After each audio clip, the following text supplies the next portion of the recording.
for temporary storage of the bodies of their soldiers liquidated in the Pokrovsk direction. The Russian occupants use a meat processing plant in the temporarily captured village of Mangush in Donetsk region.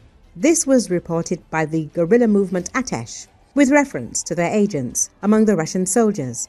Atesh claimed the decision was made due to an unprecedented influx of dead from Pokrovsk and Myrnohrad, adding that the Russian morgue and rear logistics system is completely paralyzed.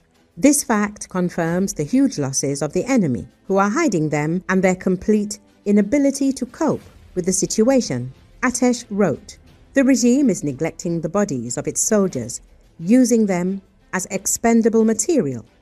Atesh added, fighters of Ukraine's Omega Special Forces Center from the National Guard previously said Russian troops were suffering gigantic losses while trying to fulfill Kremlin orders to capture the Pokrovsk-Myrnohrad area at any cost.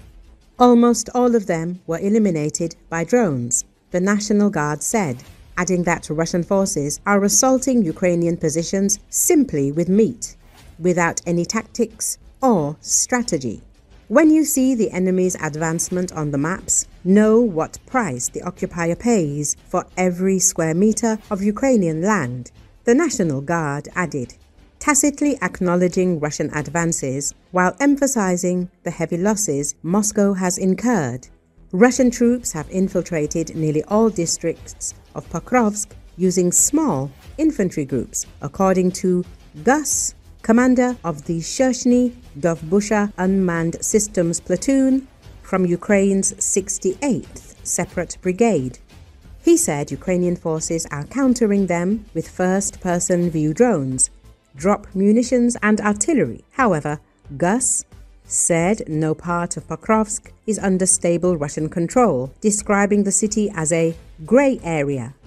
He said Russian forces are focusing their efforts on Pokrovsk's southern neighborhoods, Sonyachny, Shartarsky, and Lazurny, and attempting to converge from the west and northeast to encircle Ukrainian troops.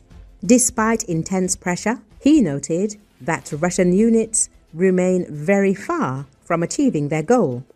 General Ben Hodges, former commander of U.S. Army Europe and Africa, argues that Pokrovsk's fate could shape the next phase of the war and warns that Western hesitation in supplying long-range weapons may be costing Ukraine critical ground. Ukrainian Army Chief Oleksandr Syrsky indicated that Ukrainian forces were stepping up pressure in Dobropilya to divert Russian attention from Pokrovsk. Ukrainian military reports stated that Russian troops did not have complete control over any part of Pokrovsk and were attacking in small groups.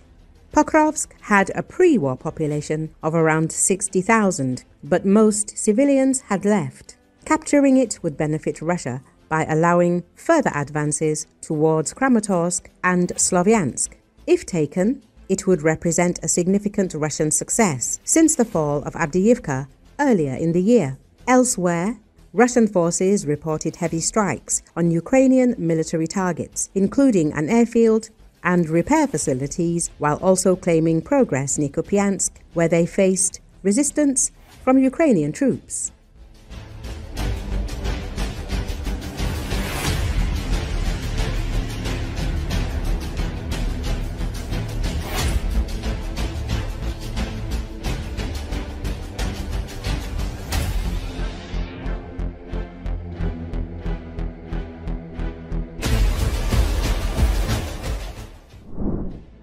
Ukrainian military officials briefed President Volodymyr Zelensky on the situation at the front, with a focus on the Pokrovsk direction. There are results in destroying the enemy. I want to specially commend the units of the 79th Separate Air Assault Brigade, the president said.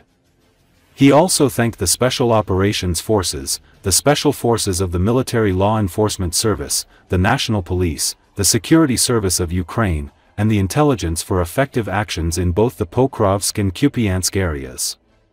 Thank you to the warriors of the 1st Separate Assault Regiment for high-quality combat work in Donetsk. I also thank the 55th Separate Artillery Brigade for fire support in the Pokrovsk area, Zelensky added. He also expressed gratitude to units of the 127th Separate Heavy Mechanized Brigade for their battles in and near Kupiansk. The 93rd Separate Mechanized Brigade in the Kostantinivka direction, thank you, guys. And also in the Orikhiv direction, the 65th Separate Mechanized Brigade, thank you, the Ukrainian president stated. Zelensky expressed special gratitude to the Ukrainian Defense Forces, the Security Service of Ukraine, and intelligence units for their long-range sanctions against Russia. The reach of these sanctions is expanding, and so are the losses of Russia's war machine. Moreover, we increasingly use not only Ukrainian drones but also our own missiles. They perform very well. I am grateful to our manufacturers, he added. Pokrovsk remains one of the hottest areas on the front. Recently, Russia has deployed several sabotage groups there, and until recently, the number of Russian troops in the area was estimated at around 200. Over the past week, Russian leader Vladimir Putin repeatedly claimed that Pokrovsk was allegedly encircled and even ordered journalists to be allowed into the combat zone. Ukrainian officials reported that Russia deployed approximately 11,000 troops in an attempt to encircle the Pokrovsk agglomeration. Counteroffensive operations are ongoing to unblock logistics. Stabilization measures are also being implemented. According to Commander-in-Chief Oleksandr Syrsky, the operation involves Ukrainian armed forces units, including drone operators and assault forces, as well as combined groups from the Special Operations Forces, the Security Service, and the Defense Intelligence.